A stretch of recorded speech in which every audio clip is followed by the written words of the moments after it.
नमो अरिहन्ताणं नमो सिद्धाणं नमो आयर्याणं नमो वज्रायाणं नमो लोये सब्बसाहुणम्।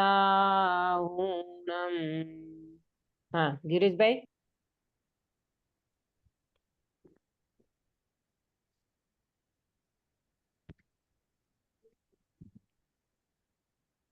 मंगलमय मंगल करण वीतराग विज्ञान नमो ताहि जाते भये अरहंतादि महान करी मंगल करी हो महा ग्रंथ करण को काज जाते मिले समाज सब आवे निज पद राज।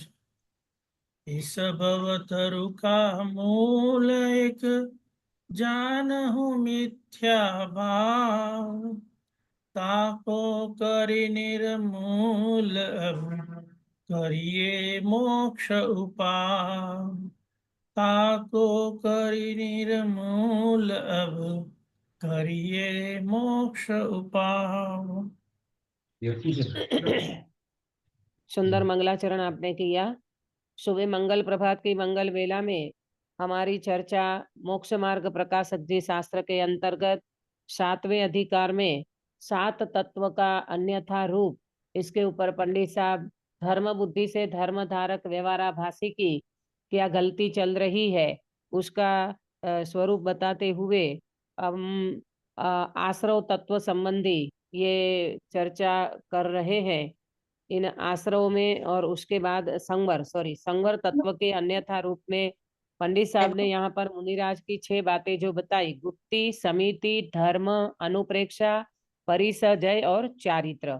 इसमें वो व्यक्ति क्या गलती करता है, यानी संवर जब तक उसको संवर का स्वरूप प्रॉपर समझ में नहीं आएगा तो मुनिराजों के जीवन में भी वो व्यवहारिक जो व्यवहार का पालन करते हैं, जैसे समिति का, गुप्ति का, परिसर को सहते हैं, तो वो एक ही समझता है कि बाहरी स्वरूप समझता है, अंतरंग स्वरूप का उसे पता नहीं है। इसीलिए वो हर चीज में मात्र बाहरी स्वरूप को पकड़ता है, अंदर का जिसको अपन कहे स्वभाव है ना, आत्मा, शुद्धात्मा, उसके आश्रय नहीं करने से न निश्चय संवर प्रकट होता है और उसके कारण व्यवहार में भी गलती होती रहती है। आज हम चारित्र की चर्चा करेंगे जो शेष बाकी था हमारा, और उसके बाद निर्जरा का अन्यथा रूप का स्वरूप समझेंगे। पेज नंबर है 229, मिला सबको? हाँ। चारित्र तथा हिंसादि सावध्य योग के त्याग को चारित्र मानता है। क्या मानता है? मात्र हिंसा आदि, हिंसा, झूठ, चोरी, कुशील, परिग्रह, है ना, ये 5 जो महाव्रत होते हैं तो इसमें हिंसा नहीं होती तो अहिंसा महाव्रत, हाँ, झूठ नहीं होता मुनिराजों को तो सत्य महाव्रत के धनी, चोरी नहीं करते तो अचौर्य महाव्रत के धनी है, ब्रह्मचर्य पाते हैं तो ब्रह्मचर्य महाव्रत के धनी है, और 5वां है परिग्रह नहीं रखते तो अपरिग्रह महाव्रत के धारी हैं। तो कहते हैं कि मुनिराज तो इन सारे सावध्य योग के त्याग को वो चारित्र मानता है। माने ये 5 प्रकार का पाप, सावध्य योग माने पाप रूप क्रिया, सावध्य योग माने पाप रूप क्रिया, तो ये पाप रूप क्रिया मुनिराज के जीवन में नहीं होती है, इनका तो वो त्याग रखा है, तो इसीलिए उनका वो चारित्र मान लिया, है ना। तो ये इनको ये चारित्र मानता है, परंतु वहां महाव्रत आदि रूप शुभ योग को उपाधि पने से ग्राह्य मानता है। ये जो त्याग किया ना, सावध्य योग का त्याग किया, हिंसा, झूठ, चोरी, कुशील, परिग्रह, ये 5 पापों का जो त्याग किया और उन्होंने महाव्रत आदि जो धारण किया, तो इस ये तो शुभ योग है, माने ये तो मन वचन काया के योग से शुभ योग कहलाएगा। तो वो कहते हैं कि इनको उपादेपना मान लिया, माने व्यवहार चारित्र को वो निश्चय मान लेता है, बस हिंसा नहीं करना, झूठ नहीं बोलना, चोरी नहीं करना, कुशील नहीं करना, परिग्रह नहीं रखना, इतना करने मात्र से वो व्यक्ति महाव्रती मान लेता है और वो शुभ योग है, माने शुभ भाव है उनको वो उपादेय मान करके ग्रहण करता है। परंतु तत्वार्थ सूत्र में आश्रव पदार्थ का निरूपण करते हुए महाव्रत अणुव्रत को भी आश्रव रूप कहा है। तत्वार्थ सूत्र में आश्रव का जो स्वरूप बताया है, निरूपण किया है, तो वहां महाव्रत और अणुव्रत को भी आश्रव कहा। कौन से महाव्रत और अणुव्रत को? बाह्य व्यवहार, व्यवहार अणुव्रत और व्यवहार महाव्रत, ये शुभ उपयोग के बिना नहीं होता, शुभ भाव के बिना नहीं होता। तो बताना काश्मीरा बेन, शुभ भाव आश्रव का कारण है कि शुभ भाव संवर का कारण होगा? जी, शुभ भाव आश्रव का कारण है। हाँ, शुभ भाव आश्रव का कारण है। कोई भी प्रकार का उत्कृष्ट में उत्कृष्ट शुभ भाव, गुरुदेव श्री इसके लिए क्या बोलते थे? जे भावे तीर्थंकर नाम कर्मनु बंध थाय ते भाव पण बंधनु कारण छे, ऐसे गुरुदेव बोलते थे कि तीर्थंकर नाम प्रकृति का कोई बंध करे ना तो वो भी उत्कृष्ट शुभ भाव है, उससे भी व्यक्ति को स्वर्ग मिलेगा, गति मिलेगी, गति का अभाव नहीं होगा, भाव का अभाव नहीं होगा। इसीलिए शुभ भाव वास्तव में बंध का कारण है। तो तत्वार्थ सूत्र में महाव्रत और अणुव्रत के परिणाम को भी आश्रव कहा है। वे उपादेय कैसे हों? ये पंडित जी कहते हैं उपादेय कैसे हो सकता है? तथा आश्रव तो बंध का साधक है और चारित्र मोक्ष का साधक है ना। आश्रव जो है वो बंध का साधक माने कारण है, और चारित्र जो है वो मोक्ष का साधक है माने मोक्ष को करने वाला है। इसीलिए महाव्रत आदि रूप आश्रव भावों को चारित्रपना संभव नहीं होता। ये जो महाव्रत आदि जो व्यवहार चारित्र है ये वास्तव में आश्रव है, इनको चारित्र निश्चय चारित्र नहीं कहा जाता। शकल कसाय रहित जो उदासीन भाव उसी का नाम चारित्र है। ये पंडित जी ने प्रॉपर परिभाषा बताई। क्या बताई?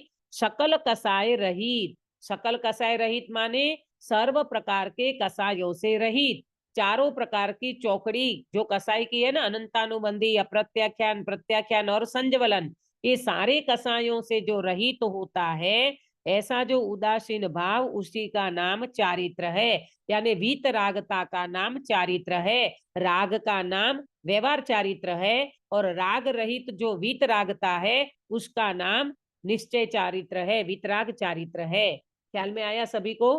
हाँ तो देखो ये चारित्र ये हाँ? चारित्र केवल ज्ञान प्रकट होगा तभी होगा।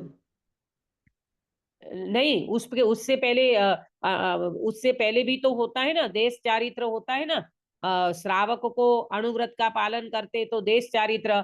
देखो ऐसा है, जितनी जितनी कसाई चौकड़ी मिटेगी ना उतना उतना चारित्र प्रकट होगा। जैसे चतुर्थ गुणस्थान में स्वरूपाचरण चारित्र होता है, श्रावक दशा में देश चारित्र होता है, मुनिराज की अवस्था में सकल चारित्र होता है, और पूर्ण वितरागता होती है तब यथाख्यात चारित्र होता है। आया समझ में? मालूम, ये जितनी जितनी वितरागता बढ़ती जाती है, यूं कहो तो कसाई चौकड़ी का नाश होता जाता है, वैसे वैसे चारित्र प्रकट होता है। वैसे चारित्र के 5 भेद भी आते हैं, है ना। सामायिक चारित्र, छेदोपस्थापनीय चारित्र, परियार विशुद्धि चारित्र, फिर सूक्ष्म संप्राय चारित्र और यथाख्यात चारित्र।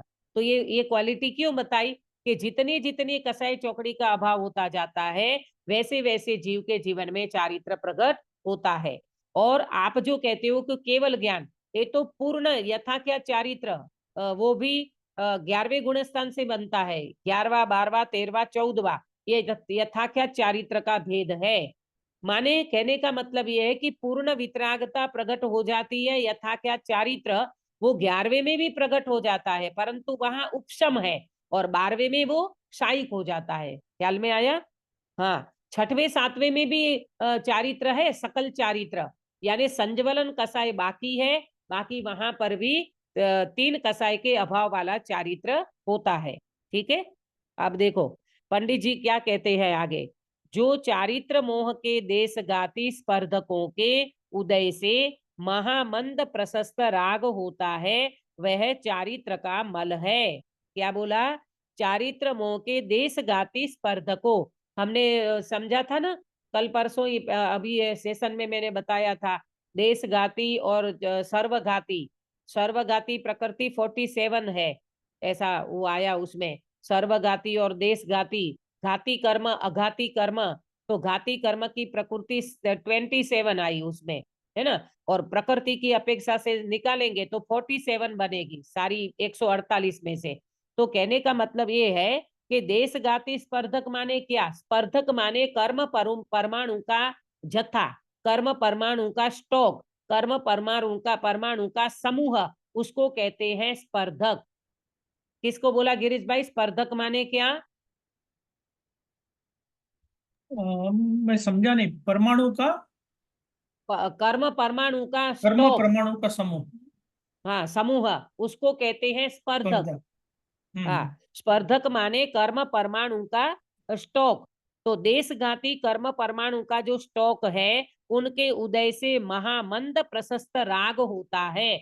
महामंद माने अति मंद, प्रशस्त राग माने शुभ राग। हाँ, प्रशस्त राग माने शुभ राग। तो किसको होता है? मुनिराजों को। मुनिराज को चारित्र मोह का, देशघाती स्पर्धकों का जब उदय होता है, तब उनको महामंद प्रशस्त राग होता है। वह चारित्र का मल है। बोलो प्रेमलता जी, समझ में आया ये चारित्र का मल क्यों कहा? क्योंकि अभी भी उसमें मतलब मंद वेरी है, गुड। पर हाँ, है। अभी भी उसमें अशुद्धि है। अभी भी उनको पूर्ण विशुद्धि नहीं हुई है। अभी भी उनको पूर्ण वितरागता नहीं हुई है। तो कौन सी अशुद्धि है सुधाबेन? अभी कौन सी अशुद्धि है उनको? सुनीता जी। प्रशस्त राग की। हाँ, प्रशस्त राग माने संज्वलन कषाय, हाँ है ना। हाँ, हाँ, अभी संज्वलन कषाय बाकी है ना, तो उतना उसको मल है, मल है। उतनी उसको अशुद्धि है। तो कहते हैं कि वे चारित्र का मल कहा जाता है, ये चारित्र की अशुद्धि कही जाती है। देखो, जैसे अपन एक एग्जाम्पल से समझे, एक रुमाल है, बिल्कुल वाइट है, बराबर, और फिर वो गंदा हो गया, मैला हो गया। तो इतना मैला हो गया, बहुत जबरदस्त मैल घुस गया उसमें, और हमने साफ करा, उसकी शुद्धि करी, बहुत कर करके थोड़ा बहुत मेल अभी भी बाकी है, थोड़ा बहुत मेल अभी भी बाकी है। तो उसको अपन क्या कहेंगे? रुमाल साफ तो हो गया, परंतु पूर्ण रूप से अभी साफ नहीं हुआ है। तो इसको क्या बोलोगे काश्मीरा बेन? पूर्ण रूप से साफ नहीं हुआ है तो क्या बाकी है? मतलब इसमें जो बताया ने चार चार कसाई में से एक कसाई बाकी है अभी, तो हाँ, रुमाल का जैसे ना। रुमाल पूर्ण रूप से साफ नहीं हुआ, इसका मतलब अभी थोड़ा बहुत गंदा है। इसी हाँ, तरह मुनिराज के जीवन में बहुत सारी विशुद्धि हो गई है, पर अभी थोड़ी बाकी है। थोड़ी बाकी माने संज्वलन कसाय संज्वलन। वाली। ज्वलन हाँ, का वो नहीं। संज्वलन कसाय वाली बाकी है, इसलिए उसको चारित्र का मल कहा। ठीक है, उसे छूटता न जानकर उसका त्याग नहीं करते, सावध्य योग का ही त्याग करते हैं। परंतु जैसे कोई पुरुष कंदमूल आदि बहुत दोष वाली हरित काय का त्याग करता है, और कितनी ही हरित कायों का भक्षण करता है, परंतु उसे धर्म नहीं मानता, उसी प्रकार मुनिराज हिंसा आदि तीव्र कसाय रूप भावों का त्याग करते हैं, और कितने ही मंद कसाय रूप महाव्रत आदि का पालन करते हैं, परंतु उसे मोक्ष मार्ग नहीं मानते। एग्जाम्पल बताया कि जैसे कोई व्यक्ति है, उन्होंने क्या करा? कंदमूल आदि का जीवन में त्याग कर दिया। उसमें बहुत दोष होता है ना कंदमूल आदि और दूसरा, बहुत दोष वाली हरित काय का भी त्याग करा। ऐसा होता है ना, हरी सब्जियों में भी कितनी हरी सब्जियां ऐसी होती है, जैसे फ्लावर है, गोभी है ना, इसमें ज्यादा पाप लगता है क्योंकि उसमें जीवों की उत्पत्ति होने की संभावना ज्यादा रहती है। तो कोई व्यक्ति ने क्या करा?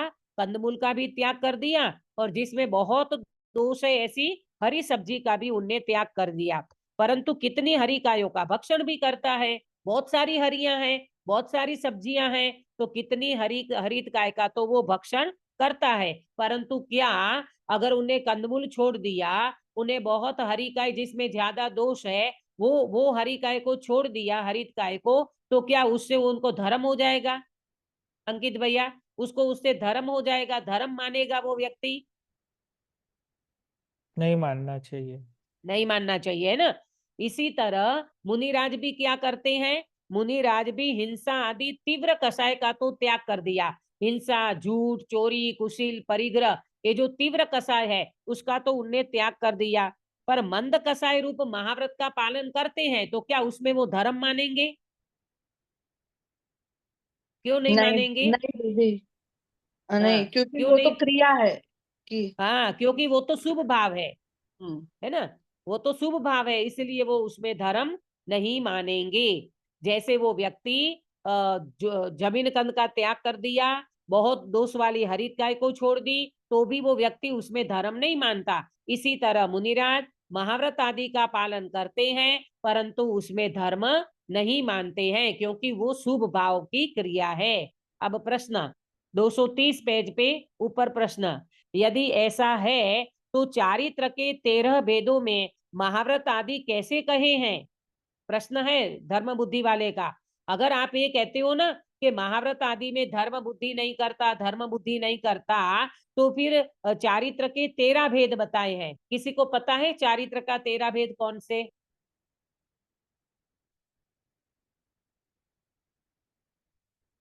नहीं पता? नहीं नहीं पता। पता तो नोट करना, 5 महाव्रत, 5 समिति और 3 गुप्ती। 5 महाव्रत, 5 समिति और 3 गुप्ती, इसको कहते हैं 13 प्रकार का चारित्र। क्या बोला गिरीश भाई? 13 प्रकार का चारित्र कौन सा? नहीं, 5 महाव्रत, हाँ, दूसरा 5 5 समिति समिति और 3 गुप्ती। और 3 गुप्ती, बराबर, ये 13 प्रकार का चारित्र हो गया। हाँ, तो बराबर है ना, उनका प्रश्न गलत नहीं है। वो ये कह रहे हैं, आप बोलती हो कि महाव्रत आदि का पालन करना, ये महाव्रत आदि का पालन करना ये अगर चारित्र नहीं है तो फिर 13 प्रकार के चारित्र में इसकी काउंटिंग तो की है, इसकी तो गिनती की है, तो वो कैसे किया? अब पंडित जी का उत्तर देखो, समाधान। वह व्यवहार चारित्र कहा है। देखो सीधा जवाब दे दिया, वो व्यवहार चारित्र है। भाई मुनिराज शुद्ध उपयोग में नहीं रह पाते तो 6वें गुणस्थान में क्या करेंगे? आहार के लिए निकलेंगे, शास्त्र लिखेंगे, है ना, ये सारी चीजें हैं उनकी, तो उसको व्यवहार चारित्र कहते हैं। और व्यवहार नाम उपचार का है, व्यवहार नाम उपचार का है। उपचार माने फॉर्मेलिटी, उपचार माने उसको सत्य नहीं समझ लेना। सो महाव्रत आदि होने पर ही व्यवहार चारित्र होता है। ऐसा संबंध जानकर महाव्रत आदि में चारित्र का उपचार किया है। निश्चय से तो निकषाय भाव है, वही सच्चा चारित्र है। अब समझो इसको, क्या कहते हैं पंडित जी कि वो तो व्यवहार चारित्र है, जो 13 प्रकार का चारित्र बताया वो व्यवहार चारित्र है, और व्यवहार नाम माने उपचार का है। उपचार माने फॉर्मालिटी, उपचार माने व्यवहार से कहा जाता है परंतु ऐसा रियल में नहीं है। सो महाव्रत आदि होने पर ही वितराग चारित्र होता है। देखो ये सेंटेंस को प्रॉपर समझना गिरीश भाई, महाव्रत आदि होने पर ही वितराग चारित्र होता है। इसको समझाओ, कैसे समझाओगे? माने वो जैसे वितरागता लाने के लिए स्टेप बाय स्टेप जाते हैं, तो पहला ये हाँ, महाव्रत आदि तो आएंगे ही आएंगे। Very good. दीक्षा लिए बिना, मुनि दीक्षा अंगीकार करे बिना कोई भी जीव को वितराग चारित्र नहीं होता 3 काल में। इसीलिए वो जो बात आती है ना श्वेतांबरों में कि भाई भरत महाराजा को तो अरिषा भवन में केवल ज्ञान हो गया, ये बात कितनी झूठी हो जाएगी, है ना। वो तो घर में केवल ज्ञान मान लिया, मतलब गृहस्थ अवस्था में, गृहस्थ अवस्था में किसी को भी वितराग चारित्र नहीं होता, केवल ज्ञान नहीं होता। इसके लिए मुनि दीक्षा कंपलसरी है, क्योंकि आप स्टेप बाय स्टेप जाओगे ना तो मोक्ष मार्ग का क्रम ऐसे आता है, चौथे से 5वां, 5वें से 7वां, तो 7वां गुणस्थान आने से पहले वो केस लॉन्च करेंगे, कपड़े छूटेंगे, है ना, ध्यान में बैठेंगे, और फिर 7वें गुणस्थान में जाएंगे, तब उनको शुद्धोपयोग होगा, और तब उनका सच्चा 7वां गुणस्थान रूप मुनि दीक्षा और वितराग चारित्र तब होगा। पहले द्रव्यलिंग होता ही होता है। द्रव्यलिंग माने बाहर का लिंग, बाहर का वेश, नग्न दिगंबर मुनि अवस्था आए बिना कोई भी व्यक्ति को वितराग चारित्र नहीं होता। ये बात यहाँ से निकलती है। ऐसा संबंध जानकर महाव्रत आदि में चारित्र का उपचार किया है। महाव्रत आदि में चारित्र का उपचार क्यों किया? इसीलिए किया कि भाई 7वां गुणस्थान हुआ तो 12 कैसी दशा होगी, 12 कैसी दशा होगी, तो बोले 12 महाव्रत होगा, 5 समिति 3 गुप्ती का पालन करते होंगे, ऐसी मुनिराज की दशा अवश्य होगी। तो ये बाहर में जो व्यवहार चारित्र है ना, इसके उपचार कर दिया, ये व्यवहार चारित्र में उपचार कर दिया कि ऐसा होगा, है ना। देखो जैसे कोई बच्चा है, हाँ, स्कूल में जाता है तो ड्रेस पहनता है, स्कूल की ड्रेस पहनता है, वहां का टिफिन लेके जाता है, वहां का डिसिप्लिन पालन करता है। तो ये सारा जो उनका क्या बोलते व्यवहार है, ये सारा उनका जो भी कुछ है डिसिप्लिन वगैरह, तो वो इस सब के ऊपर उपचार कब आएगा अंकित भैया? ये सारी चीजों के ऊपर उपचार कब आएगा? जब स्कूल में जाएगा, हाँ, फॉलो स्कूल में करेगा अकेला तो। जाएगा नहीं, अच्छे से स्टडी करेगा, अच्छे से पढ़ाई करेगा, तब कहेंगे हमारा बच्चा वो स्कूल में जाता है, ऐसी ड्रेस है, ऐसा यूनिफॉर्म है, ऐसी पढ़ाई है, ऐसा ये सब कुछ उसका जो है ना, वो तब उसके ऊपर उपचार आएगा। इसी तरह मुनिराजों का भी उपचार कब आएगा चारित्र के ऊपर, व्यवहार चारित्र के ऊपर?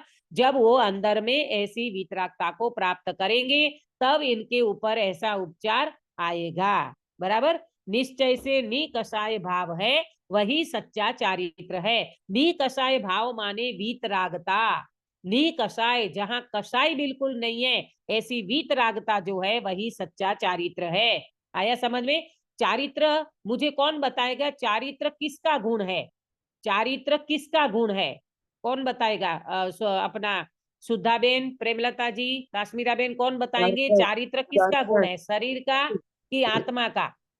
आत्मा का है ना, आत्मा का गुण है ना। तो ये चारित्र आत्मा में होना चाहिए ना, आत्मा में प्रकट होना चाहिए ना। ये कोई शरीर में चारित्र थोड़ी होगा, बाहर क्रिया में चारित्र थोड़ी, क्रिया में चारित्र तो उपचार से कहा जाता है। बोलो मुझे बताना कंचन बेन, अभी सिद्ध भगवान को कौन सा चारित्र है?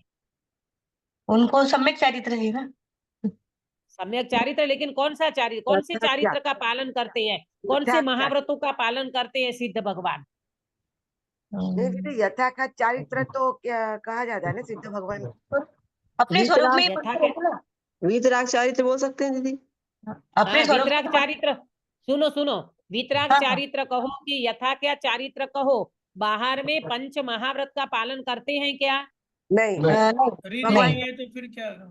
हाँ, जब भगवान को शरीर ही नहीं रहा तो ये शरीर आश्रित क्रियाएं थी सारी की सारी, है ना। महाव्रत का पालन करना, समिति का पालन करना, ये सारी शरीर आश्रित क्रियाएं थी। अब जहाँ शरीर भी नहीं रहा तो शरीर नहीं रहा, तो गिरीश भाई चारित्र है कि नहीं सिद्ध भगवान को? है नहीं है है ना? फिर निश्चय लो, चारित्र रहेगा, आत्मा का व्यवहार स्वभाव है चारित्र तो चारित्र नि- होगा ही होगा। निश्चय चारित्र रहेगा, व्यवहार चारित्र नहीं निश्चय रहेगा। हाँ बराबर। निश्चय चारित्र का मतलब अपने स्वभाव में लीन हो जाना, अपने स्वभाव में स्थिर हो जाना, अपने स्वभाव में लीन होना, इसका नाम है निश्चय चारित्र, इसका नाम है वीतराग चारित्र। और वो वीतराग चारित्र का पालन सिद्ध भगवान करते हैं। बाह्य चारित्र एक भी नहीं है, शरीर ही नहीं रहा तो कौन से महाव्रत का पालन करेंगे? तो निश्चय महाव्रत का पालन है। निश्चय महाव्रत का मतलब वीतराग चारित्र का पालन, निकषाय भाव का पालन। तो वीतराग चारित्र ये आत्मा का गुण है, और व्यवहार चारित्र जो है वो मिश्र भाव है, वहां वीतरागता भी है और शरीर आश्रित क्रियाएं, शरीर आश्रित जो भी मन वचन काया का योग है उसका पालन करते हैं, उसको उपचार से चारित्र कहा जाता है। आया समझ में सभी को? तो इस प्रकार संवर के कारणों को अन्यथा जानते हुए संवर का सच्चा श्रद्धानी नहीं होता। कौन? धर्म बुद्धि से धर्मधारक व्यवहाराभासी संवर के कारणों को अच्छे से नहीं जानता, माने विपरीत जानता है, तो उनको संवर का सच्चा श्रद्धान नहीं होता। कितनी सारी चीजों में गलती करता है। तो मुनिराज के जीवन के अंतर्गत 6 चीजें बताई। कौन कौन सी 6 चीजें बताई काश्मीरा बेन? कौन सी 6 चीजों की चर्चा की हमने अभी, मतलब अभी अपने 2-3 दिन से? हाँ दीदी, ये मुनिराज की जो छह समिति समिति का जो पालन समिति, करते हैं ना, हाँ, उसको 5 समिति का पालन, और 3 गुप्ती, मतलब समिति में धर्म समिति अनुप्रेक्षा, फिर गुप्ती, हाँ ठीक है।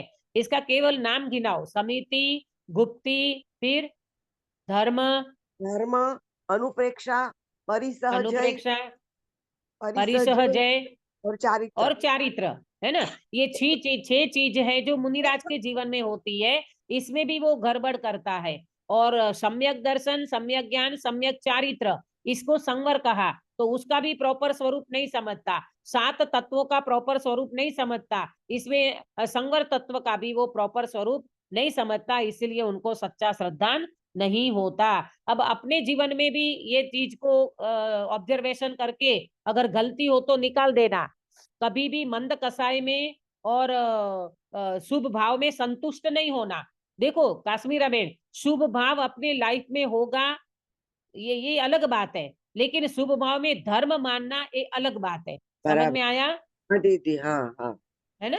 हाँ। देखो हम घर गृहस्थी में रहते हैं तो हम कोई मुनि तो बन नहीं गए, मुनिराज को भी शुभ भाव आते हैं, तो हमारी लाइफ में, हमारे जीवन में तो शुभ भाव बुद्धिपूर्वक होना चाहिए, क्योंकि हम अशुभ में ज्यादा समय बिताते हैं और शुभ में हमारा काल कम बीतता है ना। तो बुद्धिपूर्वक देव शास्त्र गुरु की निकट में, सत्संग में, स्वाध्याय में, चिंतन मनन में, इसमें अपने को बुद्धिपूर्वक रहना चाहिए। नहीं तो फिर मोबाइल है, दुनिया है, ये सारी संसार में दुनिया भर के कितने सारे पदार्थ हैं, वहां जीव का उपयोग चला जाएगा तो पता ही नहीं चलेगा कि दिन कहाँ निकल जाता है। एक बार मॉल में चले जाओ, 2-3 घंटा तो तुम्हारा ऐसे निकल जाएगा। एक बार मोबाइल को खोल लो, 2-3 घंटा ऐसे निकल जाएगा। इसीलिए बुद्धि पूर्वक अपने को शुभ भाव में रहना चाहिए, परंतु उसमें धर्म की मान्यता नहीं करना चाहिए। धर्म तो शुद्ध भाव से ही प्रकट होगा, बराबर।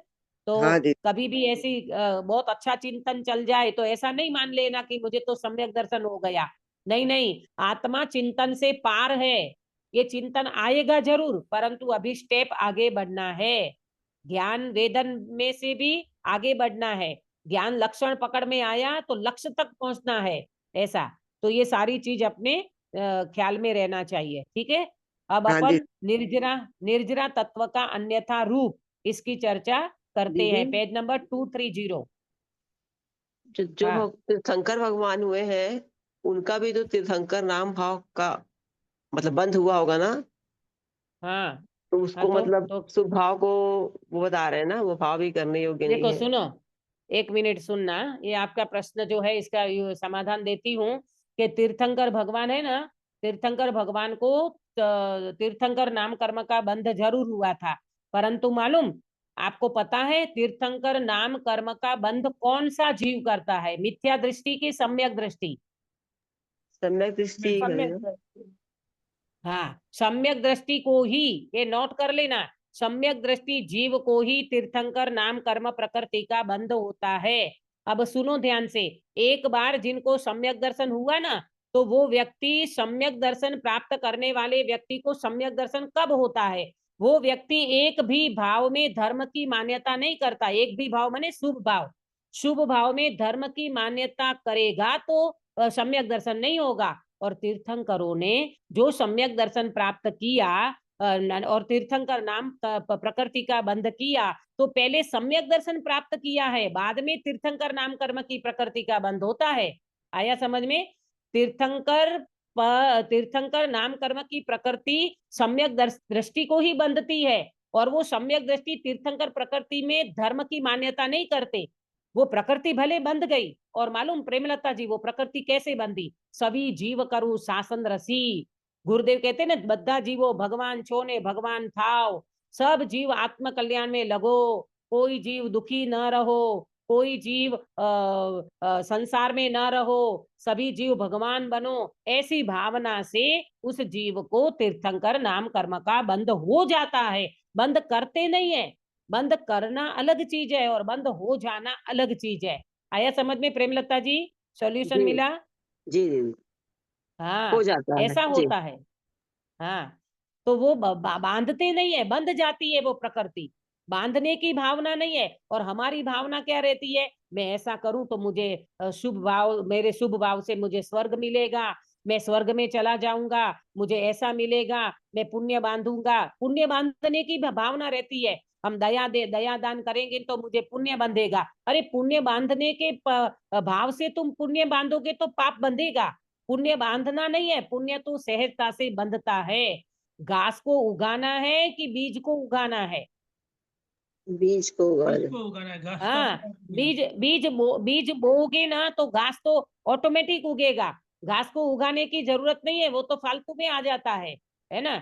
क्या बोलते हैं उसको, वो तो ऐसे ही आ जाता है। लेकिन बीज को बोने की जरूरत है, घास को कोई भी उगाता नहीं है, वो तो सहजता से आ जाता है। इसी तरह दीदी पुण्य को बांधने की जरूरत नहीं है। पुण्य तो तुम स्वभाव की साधना करोगे तो मेरु पर्वत कम पड़ेगा, इतना ढेर का ढेर पुण्य बंधता है। और सुनो, ये जितने भी वीआईपी लोग हैं ना, ये 63 साल का पुरुष, उनका पुण्य इतना बंधता है, तब तो इनको ऐसी प्रकृति मिलती है, प्रकृति क्या पद मिलता है। ये वासुदेव का और प्रति वासुदेव का और चक्रवर्ती का और तीर्थंकर वगैरह सारे के सारे सम्यक दृष्टि पहले होते हैं, तब इनको ये पद मिलता है। बोलो।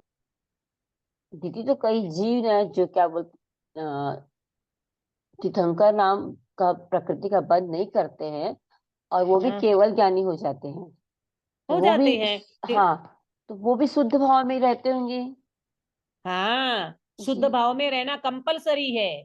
शुभ भाव देखो ऐसा है कि कोई देखो, एक पाठ आता है अपने बाल बोध में, एक पाठ आता है, सभी जीव तीर्थंकर होते हैं और जितने तीर्थंकर सभी जीव भगवान होते हैं। ऐसा मैं अभी मेरे को वो भाषा नहीं आ रही है प्रॉपर, परंतु जितने जीव भगवान होते हैं, हाँ सॉरी अब आया, जितने जीव भगवान होते हैं वो सब तीर्थंकर होते हैं क्या? नहीं, नहीं। अब जितने जीव तीर्थंकर होते हैं वो सब भगवान होते हैं कि नहीं? होते हैं ना दीदी। होते हैं। तो आपका जवाब आ गया कि सभी जीव भगवान तो होते हैं, लेकिन सभी जीव तीर्थंकर होंगे ये कोई जरूरी नहीं है। तीर्थंकर तो मात्र 24 होते हैं और भगवान तो अनंत होते हैं। केवली तो बहुत सारे होते हैं और तीर्थंकर तो मात्र 24 होते हैं, है ना। ये तो एक किरण बेन, ये तो एक पर्टिकुलर एक पुण्य प्रकृति है। आया समझ में? पुण्य प्रकृति का ऐसा बंध किया है। बोलो, आपको सामान्य केवली होके मोक्ष जाना है कि तीर्थंकर बन के मोक्ष जाना है? ये सामान्य केवली होकर भी जा सकते हैं हम लोग। हाँ, तो आपको क्या करना है? तीर्थंकर बनना है, सभी जीवों का कल्याण करना है कि अपना कल्याण करना है? अपना सामान्य कल्याण कर रहा केवली है, होके सामान्य तीर्थंकर केवली है। होके। हाँ, हाँ सामान्य केवली आपको पता है, सामान्य केवली जल्दी मोक्ष में चले जाते हैं। जी जी, और तीर्थंकर को देर क्यों लगती है? तीर्थंकर को सुनीता जी, तीर्थंकर को सब वो टाइम क्यों सरल लगता लग है? उनका समोसरण सब लगता सरल है लगता है। और उनकी जितने हाँ, मतलब हाँ उनका समोसरण लगता है का मतलब, वो जब तक तीर्थंकर नाम कर्म प्रकृति को क्षय नहीं करेंगे तय ना, नहीं कर तब लेंगे। तक वो हाँ, मोक्ष में जा ही नहीं सकते। बोलो, आदिनाथ भगवान को केवल ज्ञान होने के बाद 1000 वर्ष, कितना टाइम लगा उनको? शायद 1 लाख 1000 वर्ष लगा, है ना। तो इतना टाइम क्यों लगा? जब तक वो समोसरण में उनकी तीर्थंकर दिव्य ध्वनि नहीं गिरेगी, समोसरण उनका नहीं लगेगा, है ना। ये सारा तीर्थंकर नाम कर्म प्रकृति को खपाना पड़ेगा, तब जाके मोक्ष होगा। और सामान्य केवली को तो कुछ बात ही नहीं है, वो तो सीधा डायरेक्ट अंतर्मुहूर्त में भी मोक्ष जा सकते हैं। इसीलिए तीर्थंकर नाम कर्म प्रकृति पुण्य प्रकृति है, इसको बांधने की भी भावना नहीं रखना चाहिए। मुझे तो भगवान बनना है, भगवान में ये कोई प्रकृतियां नहीं होती, मुझे तो भगवान बनना है। ये सारी शुभ भाव की प्रकृतियां है। बराबर। देखो, निर्जरा तत्व का अन्यथा रूप, पेज नंबर 230 मिला सबको? हाँ तथा यह अनशन आदि तप से निर्जरा मानता है। अब देखो, इसकी सारी चीजों में गड़बड़ी। तथा यह अनशन आदि तप से निर्जरा मानता है। ये अनशन अनशन तप कौन सा है? बाह्य की आभ्यंतर? बाय। हाँ, बाह्य तप है ना। अनशन, उनोदर, व्रति संक्षेप, काय क्लेश, इंद्रिय प्रति संलीनता, ये सब जो है ना, ये बाह्य तप है, अनशन आदि।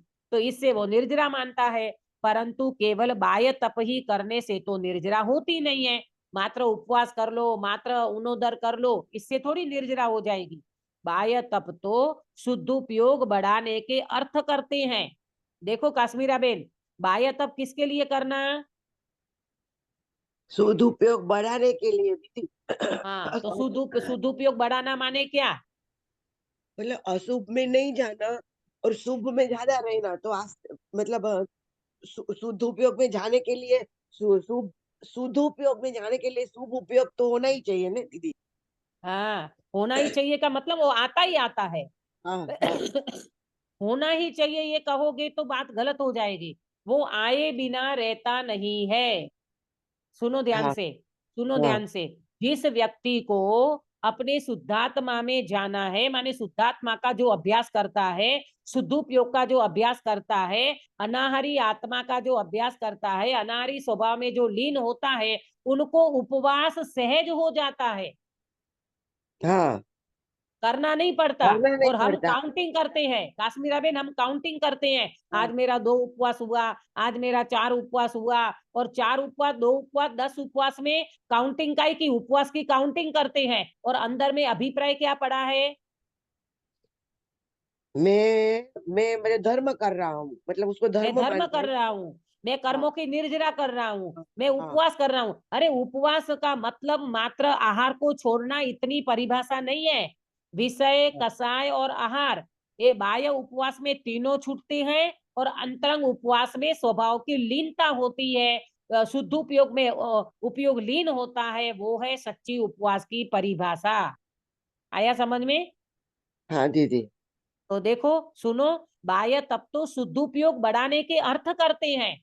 ये महावीर भगवान, अपन तो मालूम महावीर भगवान के उपवास की काउंटिंग करते हैं, आदिनाथ भगवान के उपवास की काउंटिंग करते हैं। आदिनाथ भगवान ने कितने दिन उपवास किया, कितने दिन उनको आहार नहीं मिला, तो 13 6 महीना महीने 13 दिन ये उपवास की गिनती करते हैं अपन, और उसके अकॉर्डिंग अपन वर्षी तप करने लग गए। हमारी इतनी शक्ति नहीं है तो हम वर्षी तप करते हैं। अरे भैया, आदिनाथ मुनिराज ने 13 महीना 13 दिन उपवास किए, चलो ये बात ठीक है, लेकिन उन्हें अंदर में क्या किया? अंदर में क्या किया? ये तो बाहर में आहार नहीं ग्रहण किया, अंदर में क्या किया गिरीश भाई? सदुपयोग बढ़ा, स्वरूप में लीन आत्मा सदुपयोग थे। बढ़ा। आत्मा में वास था हाँ, उनका। अंदर में स्वरूप में लीन होने का अभ्यास किया। ऐसा नहीं है कि बाहर में उपवास कर लिया और फिर अंदर में कहीं पर भी टाइम पास करते रहे, जैसे आज लोग बाग टाइम पास करते हैं, उपवास का मीनिंग नहीं समझते तो ताश खेलते हैं, टीवी हाँ देखते हैं, मोबाइल देखते हैं। ये सारी चीजें नहीं होती भाई, ये तो बिल्कुल अशुभ भाव है। इसीलिए इसीलिए समझना कि भाई, अपन बोलते ना कि भाई तपस्या तो करना ही चाहिए, तप से तो कर्मों की निर्जरा होगी। अरे तप का पहले स्वरूप समझो और बाद में तप करो। तप करने की मना नहीं है, उपवास आदि करने की मना नहीं है, पर पहले उनका स्वरूप तो समझो कि वास्तव में उपवास कहते किसको है। हमने उपवास किए, मैंने 31 उपवास किया था, मासकमण जिसको बोलते हैं, वो मासकमण किया, पर एक दिन भी आहार की वृत्ति नहीं छूटी थी। जिस दिन से उपवास किया उस दिन से काउंटिंग, अब इतना बचा, इतना बचा, इतना बचा, पारने में ये करेंगे, पारने में ऐसा खाएंगे, ऐसा पिएंगे, रोजे रोज। एक दिन भी ऐसा नहीं गया होगा कि जिस दिन आहार की संज्ञा सत्ताई नहीं होगी तो बोलना वो उपवास है क्या? वो नहीं था उपवास भाई, स्वरूप नहीं पता था तो कर लिया। लेकिन जब से स्वरूप पता चलता है तो वो व्यक्ति सावधान होकर के, मैं ये नहीं कहती हूँ कि आपकी शक्ति हो तो उपवास करो, उसकी कोई मना नहीं है, वो आए बिना रहेगा भी नहीं, वो तो शुभ भाव है, आएगा, नहीं आएगा तो नहीं आएगा, जिसको होगा उसको होगा।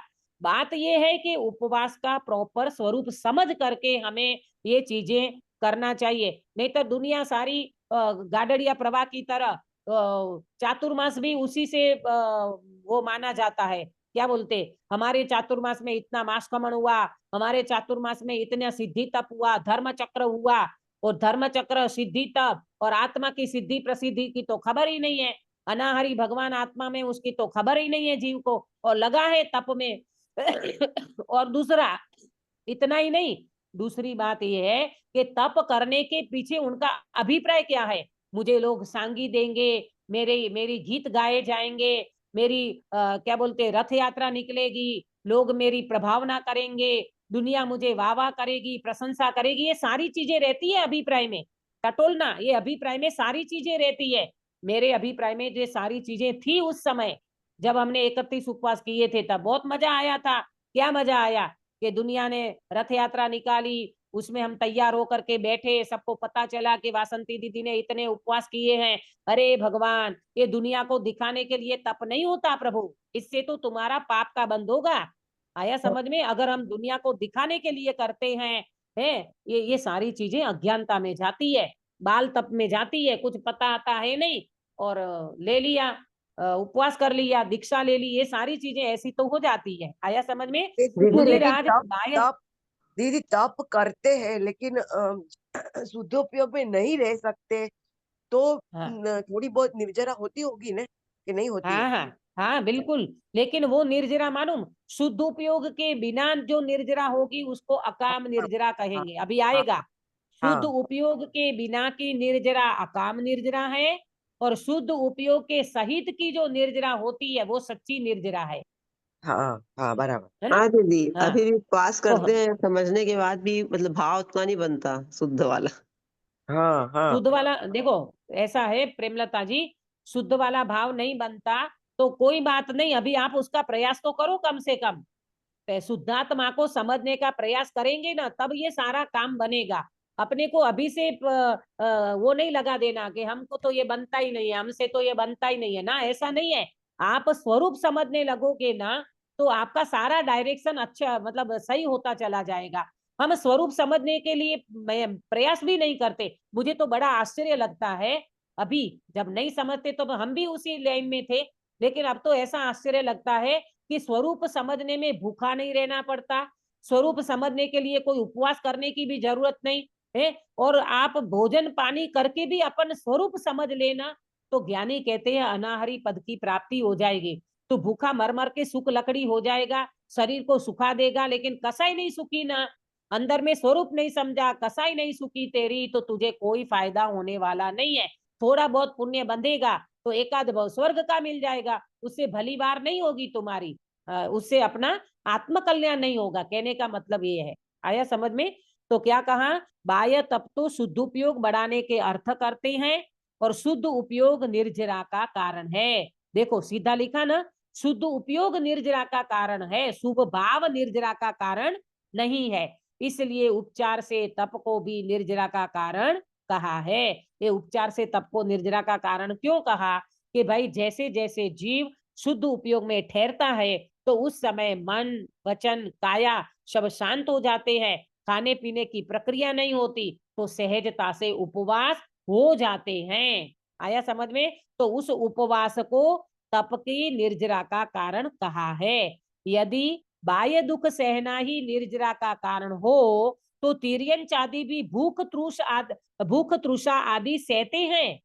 मात्र बाह्य दुख सहना माने उपवास करना, भूखे मरना, इतना ही अगर उपवास का निर्जरा का कारण हो तो तिर्यन चादी तो कितने भूखे मरते हैं बोलो। आपको पता, आपको प्रत्यक्ष दिखता है ना तिर्यंच गति का जीव, ये बिल्ली है, कुत्ते हैं, उनके बच्चे हैं, कितने जानवर हैं बेचारे, कितने भूखे मरते हैं, कितने प्यास लगती है तो पानी नहीं देता कोई उसको, भूख लगती है तो कोई भोजन नहीं देता। तो बताओ वो व्यक्ति को तो कितनी निर्जरा होना चाहिए। लेकिन ये अपने को समझ में आना चाहिए कि मात्र बाह्य तकलीफ को सहन करना, दुख को सहन करना, ये कोई निर्जरा का कारण नहीं है।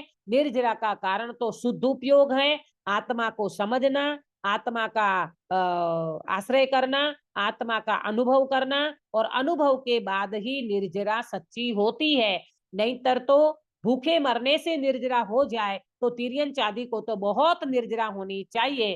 तो पंडित जी ने इसमें आगे कल अपन चर्चा करेंगे कि ये प्रश्न उठाएगा कि भाई चलो तिर्यन चादी जो है वो तो पराधीनता से सहन करते हैं, और हम तो स्वाधीनता से अट्ठाई करते हैं, मांसखमन करते हैं, इतना बेला तेला चौला करते हैं, तो हम तो धर्म बुद्धि से करते हैं, उपवास आदि करते हैं, तो हमें तो निर्जरा होनी चाहिए ना। इसका जवाब पंडित साहब कल देंगे। बहुत मार्मिक चर्चा है, बहुत अच्छे से पंडित जी ने इसको समझाया है, और ये क्या उनकी आंसर में पंडित जी चर्चा करने वाले हैं, इसकी चर्चा अपन कल करेंगे। अभी का समय हो गया इसलिए मैं विराम लेती हूँ। आप लोगों को भी बहुत विचारना। देखो उपवास करने की मना नहीं है, यहाँ कोई भी क्रिया का निषेध नहीं है, ये बात पहली समझ लेना, परंतु वो क्यों करते हैं, क्यों करना चाहिए और क्यों होते हैं, तो इसका अगर अपन कारण तपास करेंगे ना तो पहले अपने को स्वभाव समझना चाहिए। ये बात पहली आती है। स्वभाव समझते हैं उसके बाद उपवास हो जाए, अट्ठाई हो जाए, उसकी कोई मना नहीं है, परंतु स्वरूप समझे बिना अगर ये सब करेंगे तो अकाम निर्जरा में जाएगा। और स्वरूप समझ करके अगर सम्यक दर्शन प्राप्त करके अगर आपका ये सारी क्रियाएं होती जाती है तो वो निर्जरा के खाते में जाएगा। हम सब ऐसे सच्चे स्वरूप को समझते हुए निर्जरा का कारण वास्तव में शुद्धात्मा है, शुद्धात्मा को प्रॉपर समझें और शुद्धात्मा को समझते हुए मोक्ष मार्ग की नैमित्तिक क्रियाएं हो जाए तो उसमें कोई भी दोष नहीं है। पहले हम आत्मा को समझे, स्वभाव को समझे और स्वभाव को समझते हुए अगर ये सब करेंगे तो हमारा मोक्ष मार्ग प्रशस्त होगा। इस मंगल भावना से बात को मैं विराम देती हूँ। निज निधि निज में बताई यह अनंत उपकार है, इसके लिए जिन वाणी माँ को वंदना सतवार है, वंदना सतवार है। प्रेमलता जी कायो सर्ग कराओगे? जी दीदी। नमो अर्यंताणम नमो सिद्धाणम नमो आयर्याणम नमो वछायाणम नमो लोवे सवसाहुणम। नमो अर्यंताणम नमो सिद्धाणम नमो आयर्याणम नमो वछायाणम नमो लोवे सवसाहुणम। नमो अर्यंताणम नमो सिद्धाणम नमो आयर्याणम नमो वछायाणम नमो लोवे सवसाहुणम। नमो अर्यंताणम नमो सिद्धाणम नमो आयर्याणम नमो वछायाणम नमो लोवे सवसाहुणम। नमो अर्यंताणम नमो सिद्धाणम नमो आयर्याणम नमो वछायाणम नमो लोवे सवसाहुणम। नमो अर्यंताणम नमो सिद्धाणम नमो आयर्याणम नमो वछायाणम नमो लोवे सवसाहुणम। नमो अर्यंताणम नमो सिद्धाणम नमो आयर्याणम नमो वछायाणम नमो लोवे सवसाहुणम। नमो अर्यंताणम नमो सिद्धाणम नमो आयर्याणम नमो वछायाणम नमो लोवे सवसाहुणम। नमो अर्यंताणम नमो सिद्धाणम नमो आयर्याणम नमो वछायाणम नमो लोवे सवसाहुणम। एसो पंचणमुक्कारो सव्वा पावपणासणो मंगलाणं च सव्येसिं परमं हवै मंगलम्। बोलो अंतर्मुख मुद्राधारी सर्व जिनेन्द्र भगवान की जय जय हो। हो। नित्य बोधिनी द्वादशांगमयी जिनवाणी माता की जय हो। जय हो। 3 कम 9 करोड़ सर्वे वितरागी महामुनि राजों की जय जय हो। हो। परम अहिंसामय वितरागी जैन धर्म की जय हो। जय हो। अष्टानिका महान पर्व की जय जय हो। हो। नंदीश्वर द्वीप में विराजमान सर्वे अकृत्रिम जिन भगवान की जय जय हो। हो। सभी जीवों को जय जिनेन्द्र। जय जय जिनेन्द्र। जिनेन्द्र।